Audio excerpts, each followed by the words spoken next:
네, 안녕하십니까. 11월 저희 향기 콘서트 시작하겠습니다. 오늘 그 뉴로월드 그 김병일 대표님 모시고 굉장히 재밌는 디톡스에 관련된 해보려고 하고요.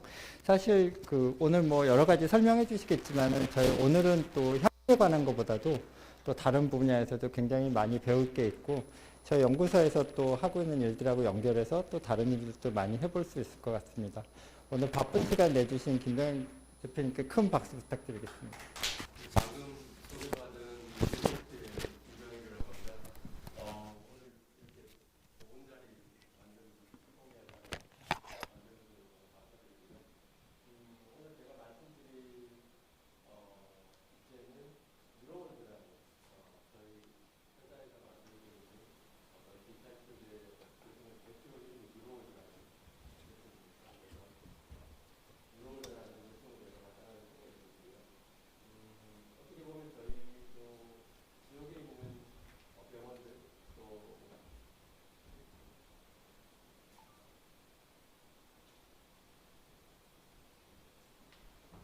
지역에 있는 병원들하고 많이 연계는 하고 있지만 병원 MD들하고 해서 저는 발표 그 소프트웨어 개발사 발표에서 그들의 접근성과 가능성에 대해서 말씀을 좀 드려드리겠습니다. 우리 소프트라는 회사 지난 10년간이라는 타이틀을 달았는데요. 올해 저희들은 12년차 12년차 되는 회사고요. 10년 전반에도 실제 디지털 치료제라는 단어, 용어 자체가 사실은 좀 가능성이 좀 없었습니다. 저희들은 헬스케어 쪽, 특히 어떤 정신질환장애, 발달장애 쪽이나 또 치매나 자폐 관련되는 인지 쪽으로 관련되는 국산화 제품들이 없었고 그런 제품들을 한번 만들어서 원천 기술을 가져보자라는 취지에서 클리닉과 관련된 소프트웨어 개발 팀을 포함해서 2010년도에 시작을 했습니다. 기자 치료제에 대한 비너가 관련되는 부분들 하나 승인이 나고 저희들도 시장에 진출하면서 여러 가지 수익 모델을 만들고 싶은 게 욕심이고요. 무엇보다도 디지털 치료제 기반으로 해서 저희들이 목표로 하는 것은 디지털 바이오마커에 대한 불법 사업을 하고 싶은 게 최종 목표입니다. 잘 아시겠지만 간단하게 디지털 치료제 그리고 시장에 대한 동향 그리고 국내외 숫자 동향 그리고 관련된 업체들에 대한 내용들을 설명을 드리겠습니다. 잘 아시는 것처럼 디지털 기술들은 많이 발전해가고 있죠. 모바일 앱, 또 VR, 또 지금 현재 많은 이슈가 되고 있는 메타버스까지 많은 기술들이 나와 있는 상황이고요. 이런 디지털 기술들의 전통적인 치료 방법들, 특히 인지 쪽은 인지행동 치료, 그리고 이제 여러 생활 습관 개선이라든지 공약 관리, 그리고 신경부활적 질환들에 대한 어떤 치료 방식들을 가지는 걸로 알고 있습니다. 그래서 기존에 나와 있던 또 그리고 발전하고 있는 디지털 기술과 치료 방법들 보고 진행하도록 하겠습니다. 그런 방법들의 어떤 전통적인 치료 방법들을 포함을 해서 디지털 치료제 유형들로 발전이 되고 있는 상황인 것 같습니다. 실제 디지털 치료제 적용 범위들은 계속 넓어지고 있는 상황이고요. 저희들이 볼 때는 결국 궁극적으로 개인화된 어떤 서비스가 필요할 거고 그 개인화된 서비스를 제공함에 있어서 개별적으로 어떤 사전 예방 예측 이런 기술들이 포함된 부분들이 전체적인 디지털 치료제의 어떤 포괄적인 개념이 아닌가라고 저희들은 생각을 하고 있습니다. 지금 전 세계 디지털 치료제 시장은 연평균 27% 이상씩 거의 글쎄요, 올해가 지나면 30% 이상씩 지금 증가할 것으로 지금 보고 있고요. 실제 2025년, 불과 그래봐 3년 후입니다. 실제 이제 국내에도 곧 디지털 치료제 1호가 지금 나올 것 같은데요. 2025년도쯤에는 현재 지금 추세로 봤을 때는 86억 달러라고 얘기하지만 100억 달러 이상의 사실은 시장이 되지 않을까라고 저희들은 생각을 하고 있습니다.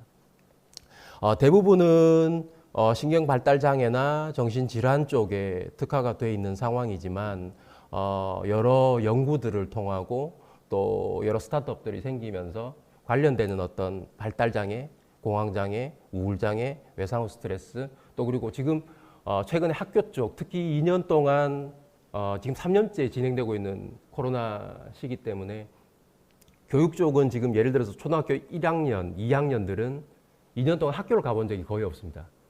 그러니까 이 3학년이 된 이 친구들이 사실은 학교에서 책상에 앉아 있는 방법 자체를 모르는 거죠.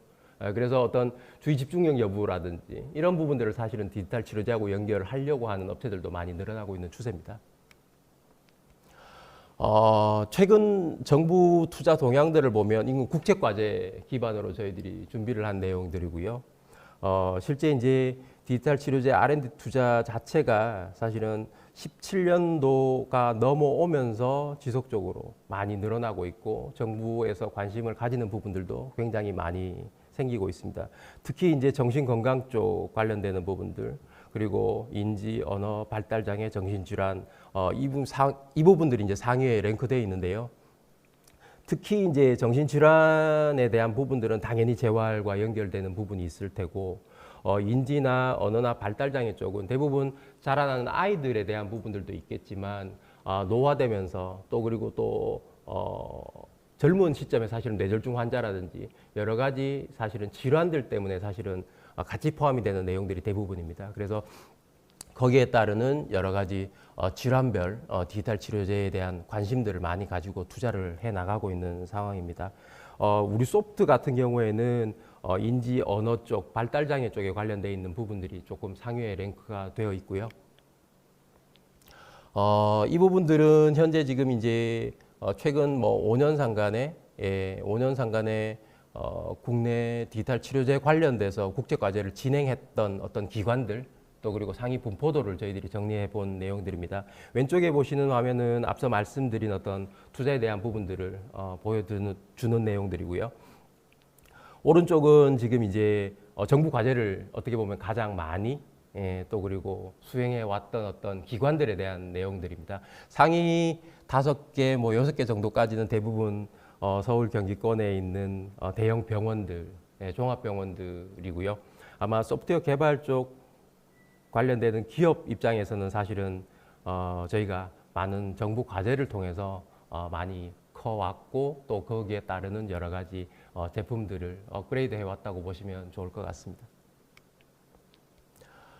간단하게 치료제 업체 동향을 좀 말씀드려야 될 것 같은데요.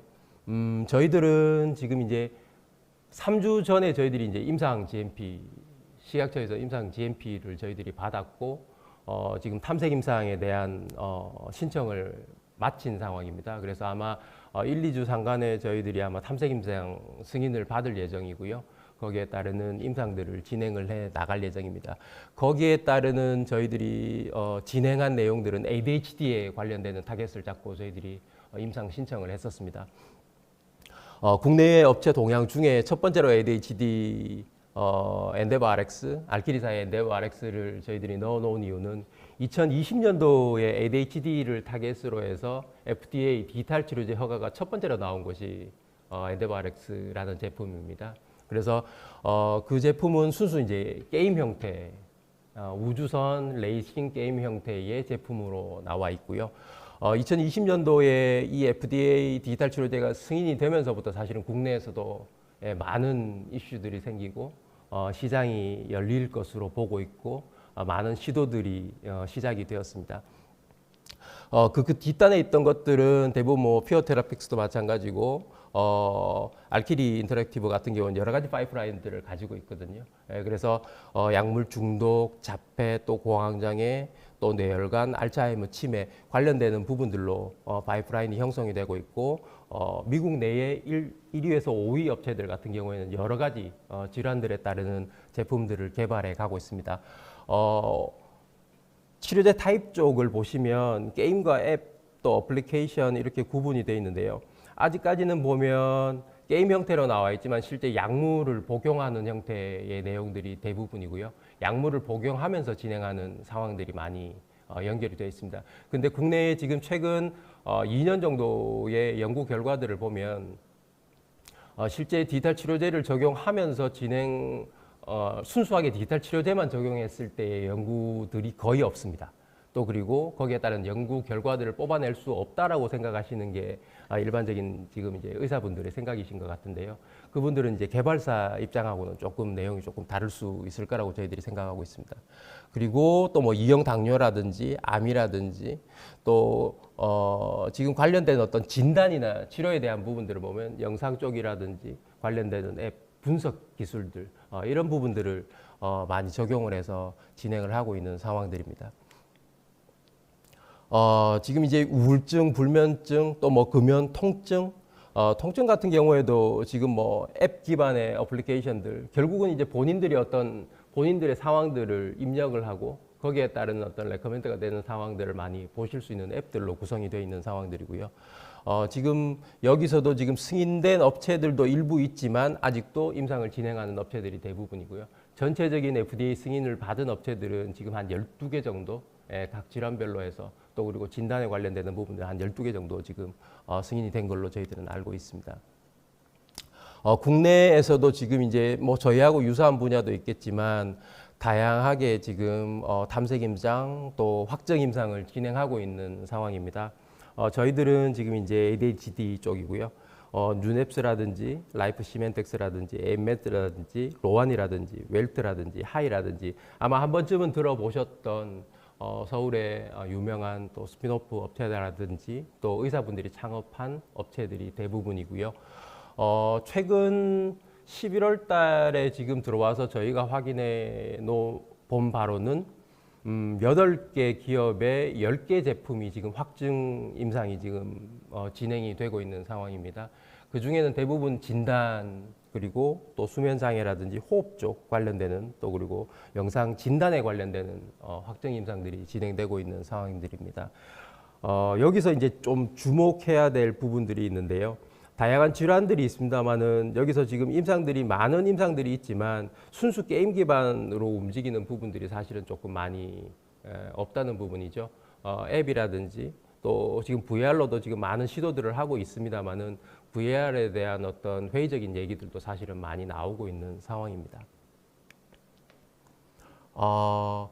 이런 상황에서 저희 회사는 이제 12년 됐다고 말씀을 드렸고요. 여기에 연역들을 보시면 대부분 MD들이 참여를 하고 창업을 하고 거기에 따른 어떤 검증 결과들을 내고 있는 상황에서 지방에 있는 중소기업에서 뭔가 검증된 제품을 확보하기란 참 쉽지 않았다고 생각을 하고요. 앞으로도 그렇게 검증해 가기는 쉽지 않을 거라고 저희들은 생각을 하고 있습니다. 그래서 저기에 저희들이 연역으로 넣은 것들은 처음에 시작할 때 제가 서두에 말씀드렸던 것처럼 지방에 있는 소프트웨어 개발 업체가 사실은 병원을 찾아가고 관련되는 교수님을 만나서 뭔가 컨텐츠에 대한 또 디지털 치료제의 가능성이 있는 제품에 대한 어떤 신뢰도 타당도 검사, 유효성 검사 여러 가지 어떤 임상에 대한 부분들을 접근하기가 쉽지 않았습니다. 그래서 처음에 시작할 때 저희들은 이제 사회 서비스 제공 기관이라는 발달 클리닉을 같이 시작을 했었습니다. 현재 저희들은 18명의 재활사, 그러니까 뭐 언어 치료, 심리 치료, 임상 심리사, 뭐 여러 가지 치료 재활사들이 있고요. 자폐, 지적장애, ADHD, 또 그리고 사회성이나 또래 형성이 안 되는 친구들, 또 여러 가지 우울, 불안이나 학폭에 시달리고 있는 친구들, 이런 케이스들이 한 200케이스 정도, 한 200명 정도가 저희 센터를 방문을 하고 있고, 그렇게 방문하고 있는 친구들한테 저희들이 개발한 컨텐츠를 제공해 보고 관련되는 데이터들을 수집해 가면서 컨텐츠를 지속적으로 업그레이드 해 왔었습니다. 저희들은 물론 협업하고 있는 병원의 의사분들도 계시지만 실제 이제 언어 치료라든지 또 그리고 재활공학 쪽에 관련되는 데이터 수집 방법이라든지 또 그리고 저희들이 한 5년, 6년 전부터 해오고 있는 해외 사업이라든지 관련되는 개발 쪽에 관련되는 전문 인력들이 꽤 있습니다. 그리고 실제 실무에서 오랜 기간 필드에서 움직였던 친구들이 있고요. 뭐 이런 분들을 통해서 사실은 해외 다자간 사업을 하면서 저희들도 FDA를 궁극적으로 FDA를 가기 위한 해외 연구들을 진행해 오고 있습니다. 해외 쪽은 매사추세츠 주립대 컴퓨터공학 또 재활공학 쪽 또 그리고 러커스 대학교 쪽 장풍소 교수님, 또 그리고 몬트리올, 또 대학의 루이 교수님 같은 게 약학 쪽이고요. 또 레베카 교수님 같은 경우에는 이제 임상 클리닉 쪽 관련되는 부분들이고, 그래서 실제적으로 적용을 봤을 때 편안하게 조금 더 참여도를 높일 수 있는 방법, 또 그리고 거기서 어떤 데이터가 더 수집이 돼서 평가나 훈련이 지속적으로 될 수 있는 방법, 이런 부분들을 저희들이 지속적으로 연구를 해왔고 팀을 구성을 해서 현재는 R21이라고 해서 미국 국립보건원에서 진행하고 있는 예비 임상 연구를 매사추세츠 주립대에서는 경도인지 장애를 지금 50명 하고 있고요. 러커스 대학에서는 파킨슨 환자 50명을 진행하고 있는 상황입니다. 저희들이 12년 동안 일반 중소기업에서 가질 수 있는 뭐 특허라든지 또 그리고 인허가라든지 인증이라든지 이런 부분들은 지속적으로 업데이트해 왔고요. 저희들이 가지는 어떤 핵심 특허는 6개 정도가 됩니다. 결국은 컨텐츠 인지재활 훈련용 컨텐츠에 대한 어떤 개발, 또 그리고 그 개발된 훈련 컨텐츠를 가지고 데이터를 어떻게 설정할지, 또 그리고 데이터를 가지고 치료에 대한 어떤 난이도를 어떻게 설정할지, 또 그리고 저희들이 제일 중요하게 생각하는 부분 중에 하나는 온라인에서 제공하는, 결국은 타블릿 PC가 됐든 어떤 형태의 디바이스를 하나 제공을 해서 온라인으로 움직이는 컨텐츠에 대한 부분들이 사실은 실제 필드에서 오프라인에서 재활사하고 직접적으로 훈련을 하고 치료를 하는 것처럼 어떻게 좀 중재를 할 수 있을까, 온라인에서 어떻게 중재를 할 수 있을까, 이런 부분에 대한 부분들이 사실 제일 고민이 됐었고요. 그런 고민들 중에서 이제 보면 실제 이제 이 친구가 대상자가 결국은 집중을 잘 하고 있는지, 제대로 된 훈련을 수행하고 있는지, 이런 부분들에 대한 어떤 여러 가지 기술들을 조금 확보하게 됐고요. 그런 기술들을 통해서 실제 게임 점수, 그러니까 순수 게임 점수가 인지 평가 점수하고 어떻게 연결될 수 있을까, 이런 부분들을 고민을 좀 했었습니다.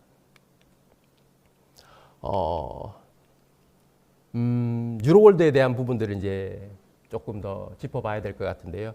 저희 회사가 이제 지금 디지털 치료제로 제공하고 있는, 또 임상을 하고 있는 제품의 이름이 뉴로월드라는 제품입니다. 뉴로월드라는 이름을 구성을 할 때는 뭐 뉴런이라는 부분, 결국은 이제 뇌에 관련되는 부분, 또 그리고 그쪽에 관련된 여러 가지 질환들을 통으로 묶어서 뉴런 더하기 월드라는 이름으로 저희 이제 개발팀들은 구성을 했었고요. 말 그대로 순수 게임 형태입니다. 유니티 베이스로 만든 게임이고요. 그 게임을 베이스로 해서 뭐 PC 버전이라든지 VR 버전이라든지 또 지금 나오고 있는 가상 공간의 메타버스까지 저희들이 확장성이 용이하도록 개발을 해 나가고 있는 상황입니다. 저희들이 생각하고 있는 디지털 치료제의 뉴로월드는 인지 영역 내에 하부 영역들이 많이 존재한다고 생각을 하고 있고요. 논문상으로도 많은 영역들이 존재한다라고 나와 있습니다.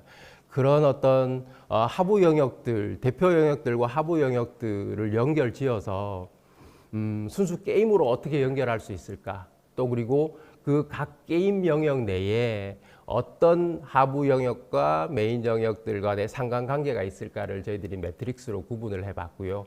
거기에 따르는 매트릭스를 구분을 하면서 저희들이 생각하는 어떤 그 디지털 치료제의 개념 중에 하나는 진단이 제대로 돼야 치료가 제대로 된다고 생각을 하고 있습니다. 그렇다면 저희가 제공하는 온라인 컨텐츠, 게임 형태의 제품들이 결국은 계속 지속적으로 훈련을 하고 치료를 하면서 제대로 된 평가가 돼야 제대로 된 훈련에 대한, 치료에 대한 어떤 레벨링, 또 그리고 제품에 대한 구성들, 이런 부분들이 제공이 되지 않느냐라고 저희들이 생각을 해서 연결을 하고 있는 상황이고요. 거기에 따르는 어떤 평가 및 훈련 이론들을 저희 나름대로 조금 정의를 해봤고, 거기에 따르는 여러 가지 논문 근거들을 저희들이 집중하고 있는 상황입니다. 전체적으로 봤을 때는 저희들이 기억력, 주의 집중력, 시지각, 실행 능력, 언어 능력 5가지 대표 영역으로 나누고 있고요. 거기에 따르는 어떤 세부 요소들, 또 그리고 정의, 또 그리고 그 정의 안에 포함되어 있는 내용들 중에 대표적으로 카테고리를 나눌 수 있는 부분들, 또 그리고 거기에 따르는 어떤 게임으로서 자극할 수 있는 방법들을 저희들이 다각도로 연구를 해 왔었습니다. 실제 저희들이 이제 다음 페이지에 보여드리는 화면처럼 단순하게 어떤 동물 또 그리고 건물, 자동차 또 그리고 어떤 계획, 도형 이런 부분들이 대표적인 어떤 저희들이 아이덴티티가 되는데요. 실제 이 부분들을 저희들이 선택을 해서 게임 컨텐츠를 만든 부분은 첫 번째는 넘버블 형태의 게임이어야 된다라는 첫 번째 이론이 있었습니다. 그 얘기는 뭐냐면 누가 가르쳐 줘서 이걸 인지하는 게 아니라 자연스럽게 습득해가는 과정들이 필요하다고 생각을 하고 있고요. 그래서 저희들이 대표적으로 저희 나라에서 물론 색깔 또 모양 또 크기 이런 것들은 달라질 수 있겠지만 저희 나라에서 보는 닭이랑 미국에서 보는 닭이랑 아프리카에서 보는 닭이랑 닭은 거의 비슷하게 생겼죠. 또 그리고 토끼도 마찬가지고 호랑이도 마찬가지고 개도 마찬가지고 소도 마찬가지고 일반적으로 접근할 수 있는 가장 보편적으로 느낄 수 있는 부분들이고요. 또 그리고 자동차 관련되는 부분들도 지금 뭐 타요 자동차도 마찬가지고 어린이들이 좋아하는 여러 가지 자동차들을 봤을 때 그런 부분들 그러니까 누가 봐도 쉽게 알 수 있고 거기에 대한 인지를 가질 수 있는 부분들 물론 색깔, 모형, 크기는 다를 수 있겠지만 거기에 관련되는 부분들을 저희들이 고민을 할 수밖에 없었습니다. 그리고 지금 이제 기억, 시지각, 주의 집중, 실행 능력을 봤을 때 같은 캐릭터 대상들이 계속 나오는 거죠. 그래서 어떤 이런 부분들이 동시다발적으로 항상 연결돼서 움직일 수 있는 연결고리들을 저희들은 찾을 수밖에 없는 상황이었습니다. 그래서 기억력 게임에서 예를 들어서 같은 동물의 방향을 찾았다면 시지각 게임에서는 나오는 그 동물의 순서를 기억하는 형태. 그래서 전 단계의 전 단계의 훈련 방법을 그 다음 단계에서도 사실은 같이 연결해서 갈 수 있는 부분들로 예를 들어서 3개에서 6개 정도의 훈련 스케줄을 잡아줬을 때 같은 대상들이 거의 3개, 4개, 5개가 같이 연결돼서 훈련될 수 있는 방법들로 저희들이 선택을 했다라고 보시면 좋을 것 같습니다. 그게 기본적으로 기초가 됐을 때 실제 생각하는 부분들 그리고 또 기억하는 부분들에 대한 부분들이 효과적으로 굉장히 많이 높았었고요. 그런 부분들이 또 아동 쪽이나 노인 쪽에서 많은 또 좋은 평가를 받았다고 저희들은 생각을 하고 있습니다. 언어 쪽은 저희 단순하게 지금 뭐 음절 베타 또 그리고 뭐 거기에 따르는 여러 가지 게임 형태의 시나리오들을 저희들이 적용을 했지만 실제 언어 치료에서 예를 들어서 뭐 지금 조음 장애다, 음운 장애다 여러 가지 장애들을 구분 짓고 있는데요. 거기에 따르는 부분들은 컨텐츠의 시나리오만 바꾸면 언제든지 게임 형태가 바뀔 수 있도록 저희들이 구조화하고 있는 상황이고요. 또 특히 어떤 발달장애 쪽의 언어 치료 또 그리고 인지 치료 쪽에 또 필요한 부분들이 사회성 또래 형성 쪽에 관련되는 여러 가지 훈련들이 필요한 상황이었습니다. 그래서 저희들은 VR 형태의 어떤 사회성 영역을 같이 연결해서 지금 치료 영역에서 지금 제공을 하고 있는 상황이고요. 또 하나는 잘 아시는 것처럼 노인 쪽도 마찬가지고 아동 쪽도 마찬가지고 인지 영역에 따른 어떤 치료가 필요해서 오시는 분들이 재활사하고 붙을 때 제일 첫 번째로 되는 부분은 이제 라포 형성에 대한 부분들을 상관 지을 수밖에 없습니다. 그래서 지금 이제 저희들이 가상 공간에서 사실은 움직일 때 저희 클리닉 센터하고 제일 유사한 형태의 가상 공간을 사실은 만들어 봤고요. 거기에서 선생님들에 대한 목소리라든지 이런 부분들은 원격에서도 접속했을 때 같이 들리고 중재할 수 있는 형태의 방법들로 저희들이 구성을 해서 제공을 하고 있는 상황입니다. 실제 이 부분은 지금 글쎄요 해외에서 지금 몇몇 군데에서 이제 가상 공간을 구성을 해서 움직일 수 있는 어떤 플랫폼 형태의 사업들이 많이 제한이 들어오고 있는 상황이라서 지금 모르겠습니다. 메타버스의 영역이 얼마나 발전될지는 모르겠지만 기본적으로 어떤 틀들이 만들어졌을 때 더 좋은 퀄리티를 가진 뭐 메이저 업체가 나오지 않을까라는 저희들은 생각을 가지고 있습니다. 저희들이 생각하는 인지평가 훈련 운영 절차라고 할까요? 왜 디지털 치료제를 얘기를 하면서 인지평가라는 얘기를 자꾸 드리는가 하면 임상을 할 때 또 치료제에 대한 어떤 인허가를 진행을 할 때 대부분 사전 사후 검사에 대한 부분들을 많이 얘기를 하시더라고요. 결국은 그걸로 가지고 사실은 결과값을 내고 있고요. 근데 저희가 수년 동안 사실은 다양한 임상들을 진행을 해 가면서 필요했던 부분들이 뭐냐면 처음에 시작할 때의 사전 평가 또 그리고 끝나고 나서의 사후 평가만 가지고 평가하기에는 인지 능력에 대한 어떤 여러 가지 요소들이 많이 불안했다라고 저희들이 생각하고 있습니다. 그래서 저희들이 임상을 진행할 때 반드시 지금 진행하는 것 중에 하나는 중간 평가. 지금 미국에서도 사실은 2번의 더 검사들이 추가가 돼서 지금 임상을 진행하고 있는 상황이고요. 그 2번의 평가가 진행되는 이유, 또 한 번이라도 더 중간에 평가를 더 진행하는 이유는 결국은 인게이지먼트에 대한 부분입니다. 결국은 아무리 좋은 디지털 치료제가 나온다 손 치더라도 참여도가 높지 않고 거기에 따른 어떤 호응도가 없다면 사실은 제대로 된 어떤 치료가 되지 않는다라고 생각을 하고 있습니다. 그래서 저희들은 어떻게 보면 처음에 평가를 하고 레코멘드 되는 어떤 훈련 프로그램들, 치료 프로그램들이 진행이 됐을 때 거기에서 진행된 내용들에 대한 데이터를, 게임 데이터를 수집해서 그 게임 데이터가 결국은 사전 사후 평가처럼 평가 검사 도구에 준하는 검사 점수들이 사실은 계속 매칭이 돼야 된다고 저희들은 생각을 하고 있습니다. 그래서 어떻게 보면 디지털 치료제에 대한 얘기를 하고 있지만 저희들은 평가에 대한 예측, 평가에 대한 어떤 확정되는 점수에 대한 개념들을 조금 더 깊게 고민을 하고 있는 상황입니다. 지금 이제 이 부분들은 뭐 샘플이라고 보시면 좋을 것 같은데요. 실제 이제 구체적으로 평가 결과지는 더 구체화되어서 나오고 있는 상황입니다. 결국은 저희들이 생각하고 있는 부분들은 지금 이제 훈련을 하고 치료를 했을 때 거기에 따른 여러 가지 평가 결과들이 나와야 된다고 생각을 하고 있고요. 그 평가 결과들은 단순하게 온라인 컨텐츠 디지털 치료제를 가지고 훈련하고 치료하는 목적도 있겠지만 그 이외에 사실은 행동 치료라든지 여러 가지 추천해 드릴 수 있는 다양한 훈련이나 치료 방법들을 여기 평가 결과 보고서 안에 사실은 추가를 해서 보호자나 또 그리고 본인 스스로도 움직일 수 있는 방법들이 나와야 된다라고 생각을 하고 있고 그런 부분들이 결국은 서비스 모델로의 사실은 최종 결과값이라고 저희들은 생각을 하고 있습니다. 기술 경쟁력.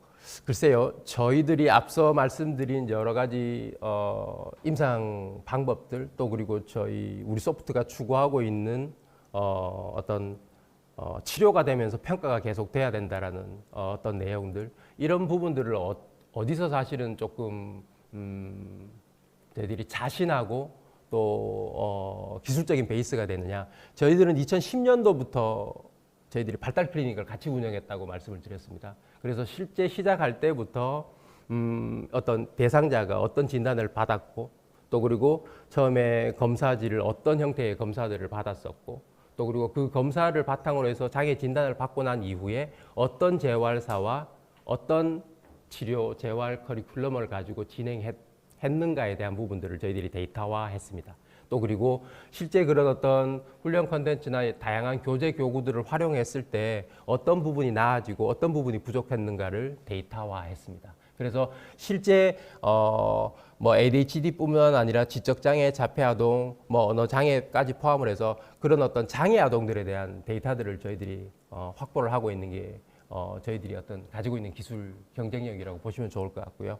거기에 따르는 어떤 재활 방법이라든지 상담 방법이라든지 이런 부분들을 컨텐츠에 조금 녹여올 수 있는 여러 가지 데이터들을 확보한 게 가장 큰 부분이었다고 보시면 좋을 것 같습니다.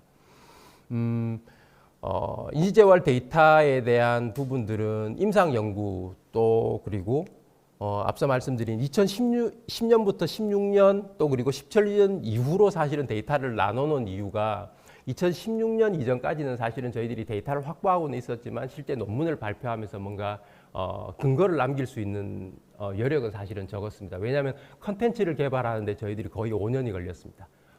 물론 4개 영역에 12개밖에 안 되는 컨텐츠였지만 그걸 만들어 가는데 시간이 오래 걸렸었고요. 그래서 실제 논문 작지만 사용성 평가라든지 또 그리고 그 전에 테스트들을 거칠 수 있는 데이터들을 조금 구분을 좀 했었고요. 실제 저희들이 경도인지장애, 지적장애, 또 ADHD, 또 또 그리고 일반 아동들까지 데이터를 확보하면서 저희들이 임상적으로 유효한 데이터를 가지고 저희들이 평가 도구를 가지고 또 그리고 치료제로서의 가능성을 보면서 계속 임상을 해왔던 데이터하고 구분을 지을 필요가 있다고 생각을 했었습니다. 그래서 실제 저희들은 대상자 수는 지금 경도인 지장에는 한 80명, 지적장애는 96명, 또 ADHD는 30명. 그 이외에 이제 조금 별도의 뭐 임상들은 있었지만 저희들이 실제 디지털 치료제에 필요했던 내용들에 대한 부분들은 저 정도의 대상자 수고요. 거기에 따른 어떤 게임 피처들 데이터들을 확보하고 있는 건 한 2만여 개 정도를 저희들이 확보를 하고 있습니다. 이런 데이터 확보를 통해서 실제 이제 앞서 말씀드린 것처럼 미국 쪽에서 지금 FDA 예비 연구를 진행하고 있는 상황이고요. 지금도 두 대학에서 또 연결된 병원에서 임상을 하고 있는 쪽은 2023년도까지 데이터 게더링을 지금 하려고 진행을 하고 있습니다. 실제 이제 국내에서 3개월, 6개월 단위의 데이터 게더링이 아니라 실제 저쪽에서는 어떤 사용성이라든지 결국은 인게이지먼트에 대한 부분들을 더 보기 위해서 데이터를 지속적으로 수집하면서 거기에 관련되는 여러 가지 참여도에 따르는 설문에 대한 이론적 근거 또 임상에 대한 근거들을 마련해 가고 있는 상황입니다. 이 부분들은 지금 저희들이 탐색 임상을 진행을 하면서 결국은 앞으로 저희들이 탐색 임상 또 확정 임상을 진행하면서 앞으로 최소한 1년, 1년 반 정도의 시간이 더 필요하다고 저희들은 생각을 하고 있습니다. 그렇다면 기업 입장에서는 이것들을 1년, 1년 반을 물론 뭐 10년 이상 또 버텨온 부분도 있겠지만 앞으로의 상황을 봤을 때는 사업 모델들을 만들 필요들이 더 있겠죠. 또 그리고 탐색 임상을 진행하면서 저희들이 인허가를 받는 과정 중에 리스크를 최소화하기 위해서 여러 가지 임상들을 진행을 하고 있습니다. 대상자들은 저희들이 일반 아동으로 대상을 하고 있고요. 일반 아동들, 그러니까 일반 아동들에 대해서 저희들이 더 관심을 가지는 이유는 뭐냐면 디지스트하고도 지금 자동화 레벨링에 관련되는 연구를 진행하고 있고 사업을 진행하고 있습니다만은 대부분 이때까지의 어떤 발달장애만 놓고 보더라도 발달장애 아동들에 대한 임상들은 장애 진단을 받고 난 이후의 아동들에 대한 임상들이 대부분이었습니다. 그러다 보니까 실제 이 친구들이 어느 정도의 레벨, 난이도를 가지고 사실은 훈련을 시작해야 될지 또 그리고 어느 정도의 시간을 가지고 훈련을 해야 될지 이런 부분들에 대한 부분들도 굉장히 좀 약한 부분이 있었습니다. 불과 글쎄요 15년 전만 해도 국내에서는 하조메드라는 독일에서 만든 하조메드라는 레아컴이라는 제품이 대형 종합병원에서 대부분 활용되고 있고 사용이 되고 있었습니다. 거기는 DGN이라는 뭐 독일의 연구소를 들어보셨을 텐데요. 뇌연구소라고 저도 알고 있습니다. 거기에 기반으로 해서 많은 논문들을 통해서 사실은 보드게임 형태의 인지재활 훈련 콘텐츠를 만들었고 그게 병원에 보급이 되고 있는 상황이었습니다. 거기에도 보면 자동화 레벨이라고 해서 나온 것들이 보면 틀리면 떨어지고 맞으면 올라가는 정도의 내용들입니다. 물론 지금은 많은 형태의 연구들이 진행되고 있습니다만은 저희들이 생각하는 부분들은 훈련 콘텐츠, 게임 콘텐츠에 대한 어떤 데이터 수집만으로 사실은 여러 가지 질환들에 대한 훈련 또 치료가 가능하겠지만 거기에 따르는 여러 가지 인지 변수들이 있다고 보고요. 그 인지 변수들을 통해서 사실은 여러 가지 불안이나 우울이나 학대나 폭력이나 관련되는 여러 가지 정신 질환들에 대한 어떤 사전 스크리닝이 가능하다고 생각을 하고 있고 거기에 따르는 연구들을 지금 진행하고 있습니다. 일반 아동들에 대한 데이터를 수집해서 장애 아동들을 하고 비교해 봤을 때 결국은 어느 정도의 패턴이 같게 나와 줘야지만이 통계적으로 유의한 수치가 같게 분포가 돼 줘야지만이 사실은 게임 데이터 그러니까 여기에 관련된 디지털 치료제 데이터라고 생각할 수 있을 거고요. 그 데이터로 활용할 수 있는 피노타입이라고 저희들이 생각을 하고 있습니다. 결국은 그 피노타입을 정의하기 위해서는 실제 치료제로 활용이 됐을 때 치료의 효과성도 중요하지만 그 치료의 효과성을 보조하기 위해서 사실은 뇌 활성도에 대한 부분들을 볼 수밖에 없는 상황이었습니다. 그래서 실제 디지털 치료제라고 제공을 했을 때 어느 정도의 뇌 활성도가 일어나고 있는지 또 그리고 실제 어느 정도의 뇌 활성도가 일어나야 사실은 훈련 치료의 효과가 있는지 이런 부분들을 통해서 저희들이 확인을 하고 있고요. 거기에 따르는 보조 수단으로 아이 트래킹 기술을 적용을 해서 실제 감정 변화라든지 눈에 대한 추적이라든지 이런 부분들까지 포함을 해서 저희들이 지금 임상을 진행하고 있는 상황입니다. 요 화면은 지금 이제 뉴로월드라는 제품을 가지고 애프널스 뇌화 활성도를 지금 보면서 아이 트래킹 기술을 적용해서 전체적인 환경을 저희들이 지금 제공하는 모습이고요. 이렇게 해서 실제 각 영역마다 또 그리고 저희들이 지금 이제 인허가를 취득하려고 하는 ADHD 부분에 어떤 부분이 조금 더 보강이 될 수 있는지에 대한 임상을 진행하고 있는 상황입니다. 이 부분은 저희들이 일반 데이터 150명에 대한 사전 사후 검사 또 그리고 뉴로월드를 제공했을 때 저희들이 그러니까 이 친구에 대한 어떤 지적 장애에 대한 지능 검사를 통한 지적 장애에 대한 예측 알고리즘을 한번 분석해 보려고 저희들이 임상을 진행했던 내용이고요. 전체적으로 지금 저희들이 이제 지적장애 아동과 일반 아동들을 비교를 했었고 저희들이 1회기입니다. 1회기의 레벨만 가지고 사실은 분석한 내용이거든요. 오른쪽 화면에 보시면 지금 이제 아이디는 지금 이제 지적장애 아동이고요. 빨간색은 지적장애고 파란색은 지금 일반 아동입니다. 그래서 지금 보면 뭐 저희들도 이제 지금 또 논문을 내고 또 거기에 따른 임상을 또 진행을 또 해야 되겠지만 지금 단 하나의 게임을 가지고 또 그리고 단 하나의 레벨링만 가지고도 사실은 지능에 대한 부분들을 어느 정도는 예측할 수 있다고 보고요.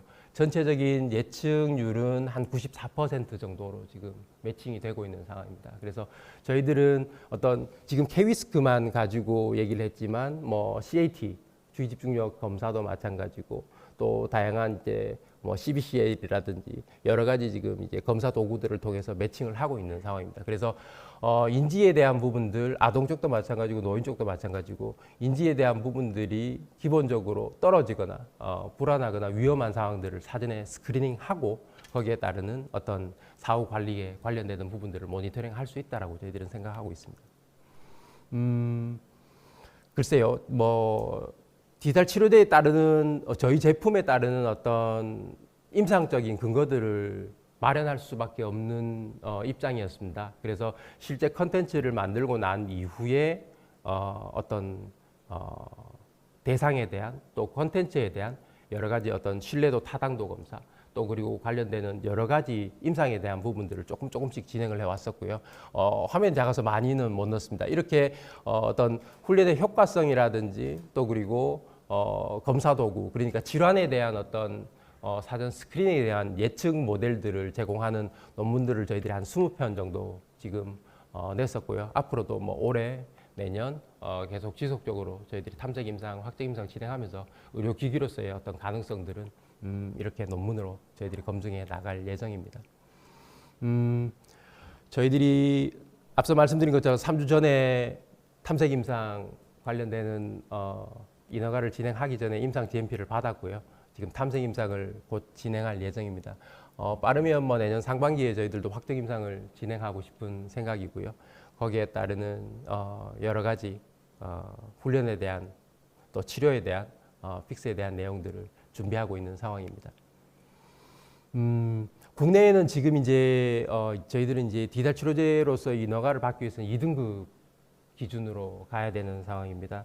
2등급에 따르는 지금 이제 저희 ADHD 관련되는 디지털 치료제 인허가를 신청한 업체가 한 서너 군데 정도인 걸로 알고 있습니다. 그래서 실제 아직까지 탐색 임상에 대한 인허가가 난 업체는 아직 없는 걸로 알고 있고요.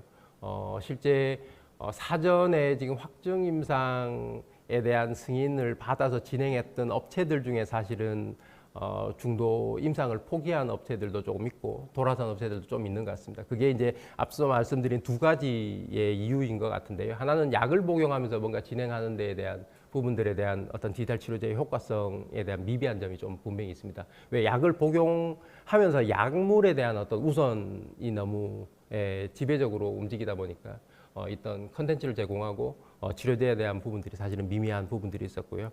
거기에 따르는 부분들은 글쎄요. 저희들도 지금 많은 리스크를 줄이기 위해서 앞서 말씀드린 뇌화 활성도라든지 아니면 아이 트래커 기술을 통해서 사실은 보완점을 찾고 있습니다. 그래서 탐색 임상을 통해서 조금 더 리스크를 줄이려고 저희들은 진행을 하고 있는 상황입니다. 지금 이제 유메스나 러커스에서 진행하는 것처럼 미국은 지금 엔데버 RX가 디지털 치료제 FDA 승인을 받기 이전에는 뭐 드노보를 가지고 사실은 진행을 했었습니다. 실제 저희들도 이제 드노보에 관련되는 부분들로 진행을 하려고 하지만 지금 컨설팅을 받으면서 해외 FDA 지금 받을 내용으로 확인을 해 봤을 때는 동등성 비교적으로 사실은 갈 확률도 좀 높다라고 저희들은 보고 있습니다. 그래서 실제 국내와 KFDA와 미 FDA에 받는 부분들은 거의 유사하다고 보시면 좋을 것 같고요. 거기에 따르는 프로세스들은 조금 차이가 있는 걸로 알고 있습니다. 디지털 치료제에 대한 사업에 대한 확장성, 글쎄요. 이제 기업이다 보니까 결국은 돈을 벌어야 되는 게 이제 목표가 될 수밖에 없는 거죠. 그래서 저희들은 디지털 치료제 기반, 그러니까 디지털 치료제로 인허가를 받으면서 그 기반으로 해서 에듀테크 분야와 사회 서비스 분야의 두 가지 사업 모델을 가져가려고 저희들은 생각을 하고 있습니다. 결국은 이제 대부분의 뭐 발달 장애나 장애 진단을 받고 오는 친구들은 병원에서 재활 치료를 받는 경우들도 있지만 병원에서 재활 치료를 받는 경우에는 100 중에 7에서 8% 정도밖에 안 된다고 보시면 좋을 것 같습니다. 대부분은 자폐나 지적장애나 ADHD나 여러 가지 발달성 장애를 받고 진단을 받고 오는 친구들은 저희가 운영하는 클리닉, 일반적인 사회 서비스 제공 기관이라는 곳에서 치료를 받습니다. 대한민국의 2021년도 기준에 대한민국에서 발달 장애에 관련되는 사회 서비스 제공 기관은 전체적으로 14,460개 정도 되고요. 네, 이건 일반 보건소 병원보다 훨씬 많습니다. 그래서 주위에 보시는 사실은 언어치료실, 심리치료실, 상담실 이런 것들이 대부분 복지관 이런 부분들이 대부분 사회 서비스 제공 기관들입니다. 그런 곳에 와서 사실은 치료를 받기 때문에 거의 뭐 다라고 해도 과언이 아닐 정도로 많은 대상들이 일반적인 사회 서비스 제공 기관에 와서 치료를 받고 있습니다. 거기에 따르는 부분들이 결국은 현재까지는 면대면이죠. 재활 치료할 수 있는 공간에 가서 상담을 하고 재활 치료를 받고 사실은 결제가 되는 형태. 그렇지만은 코로나 2년, 올해 3년이 넘어오면서는 비대면에 대한 어떤 시장들이 분명히 열릴 수밖에 없는 상황이고 올 12월 달까지 아마 사회보장정보원, 그러니까 전체적인 사회 서비스를 제공하는 그 기관을 관리하는 곳이 보건복지부 산하의 사회보장정보원입니다. 그래서 그곳에서 비대면 플랫폼이 완료가 되는 걸로 알고 있습니다. 그래서 일부 언어, 인지 관련되는 재활 치료 컨텐츠들을 거기에 얹어서 바우처로 제공할 수 있는 시장들이 생기는 걸로 보고 있고요. 또 하나는 지금 이제 에듀테크 분야입니다.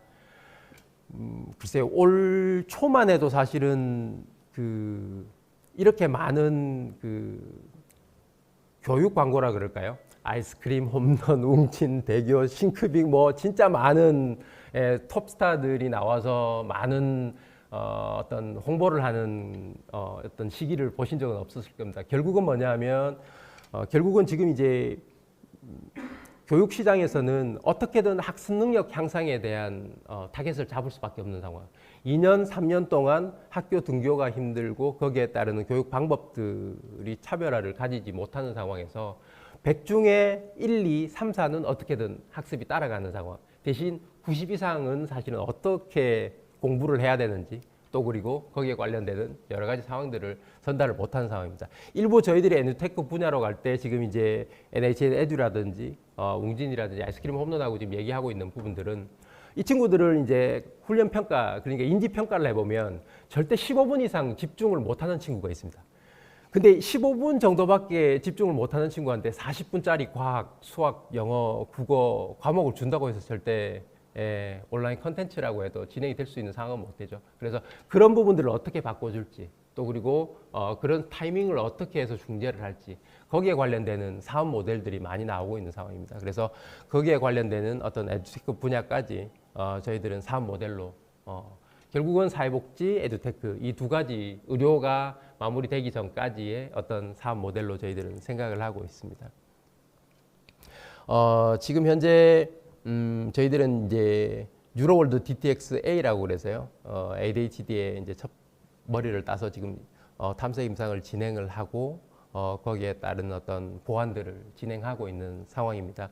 지금 이제 앞서 말씀드린 것처럼 디지스트하고는 자동화 레벨링, 그러니까 일반 아동부터 시작해서 장애 아동들까지 훈련 레벨을 어떻게 설정할 건지, 또 그리고 기초 평가를 끝낸 이후에 레벨링은 어떻게 진행할 건지에 대한 부분들이 관건이 되는 부분이고요. 이제 내연구원하고 진행하는 부분들은 뇌 활성도나 또 그리고 아이트 트래커를 통한 어떤 감정 분석이라든지 여러 가지 인지 변화에 따르는 내용들을 대구에서는 진행을 하고 있는 상황입니다. 저희들도 ADHD라는 제품이 승인이 나고 거기에 따르는 여러 가지 파이프라인을 가지고 싶은 욕심은 있습니다. 그래서 지금 한양대 병원하고는 우울증 관련되는 연구를 진행하고 예비 연구를 진행하고 있는 상황이고요. 앞서 말씀드린 것처럼 미국 쪽에서는 MCI하고 파킨슨 환자 관련되는 연구를 진행하고 있습니다. 첫 번째는 어떻게든 국내에서 인허가를 빨리 저희들도 받고 싶은 욕심이 있고요. 또 그 인허가를 받는다고 해서 물론 이제 또 어떤 시장이 열릴지는 또 고민을 해봐야 되겠습니다만은 여러 가지 상황들이 많이 생길 것 같습니다. 외람된 말씀이지만 저 개인적으로 저희 동종업체에 있는 대표님들끼리 얘기를 해봤을 때 호불호가 분명히 있습니다. 근데 저희 회사가 생각하는 부분들은 조금 암울할 수도 있는데요. 디지털 치료제 하나를 잘 만든다고 해서 사실은 정말 대박이 날 거라고는 기대하지 않습니다. 왜냐하면 아직까지 사실은 디지털 치료제 1호가 아직 탄생이 되지 않았고 또 의료보험 수가가 사실은 어떻게 적용될지도 사실은 미지수입니다. 그래서 거기에 따르는 사실은 고민들은 조금 있다라고 보시면 좋을 것 같습니다. 비스 모델은 앞서 설명드린 것처럼 현재는 저희들은 클리닉 베이스의 사회 서비스 제공 기관의 서비스를 확대를 하려고 애를 쓰고 있습니다. 실제 제공 기관에서 저희들이 운영을 하고 있고 거기에 따르는 여러 가지 서비스들을 만들어서 진행을 하고 있고요. 두 번째는 이제 내년 학기부터 시작되고 될 수 있는 에듀테크 시장에 저희들이 접근을 하고 싶고 거기에 따르는 여러 가지 상황들을 만들어 가고 싶습니다. 궁극적으로는 디지털 치료제 승인을 받고 저희들도 미 FDA 시장에 나가는 게 제일 최종 목표라고 보시면 좋을 것 같습니다. 오프라인에 대한 내용들을 사실은 하나 꼭 추가를 하고 싶었습니다. 아무리 좋은 재활 컨텐츠, 인지에 관련되는 디지털 치료제를 만든다 손 치더라도 오프라인에 대한 어떤 연계가 반드시 필요하다고 생각하고요.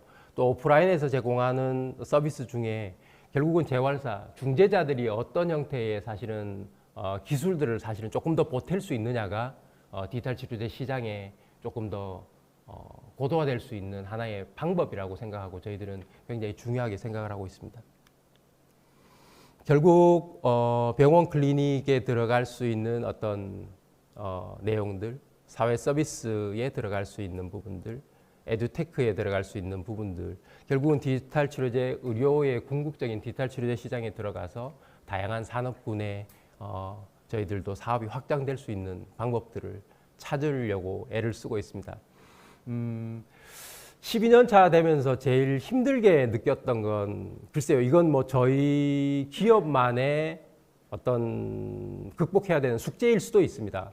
실제 MD가 창업을 하지 않고 의사가 창업을 하지 않고 개발팀이나 운영팀에 의사분들이 포함이 되지 않은 순수 개발 회사로서 사실은 디지털 치료제를 만들고 헬스케어 쪽이나 어떤 의료적인 어떤 임상적인 근거를 만드는 게 굉장히 좀 힘든 상황입니다. 그래서 저희들이 요구하는, 그러니까 소프트웨어 개발사로서 요구하는 부분들은 병원과의 연계가 사실은 조금 쉬워졌으면 하는 게 사실은 바람이기도 하거든요. 근데 실제 병원과 참여를 같이 하더라도 어떤 임상적인 어떤 결과치가 나오기가 사실은 많이 쉽지 않고 거기에 따른 어떤 시간과 비용에 대한 부분들이 굉장히 만만치 않다라고 생각을 하고 있습니다. 그래서 어떻게든 시장이 열리고 거기에 따르는 여러 가지 제품들이 사실은 활성화되면서 이런 부분들도 조금은 극복이 되지 않을까라는 생각을 가지고 있습니다. 여기까지가 제가 준비한 내용이고요. 디지털 치료제라는 개념이 글쎄요, 의료적인 부분들에 대해서 조금 더 설명드리고 추가를 하고 싶었습니다만은 거기에 대한 부분들은 분명히 더 많은 전문가가 계실 거라고 보고 있고요.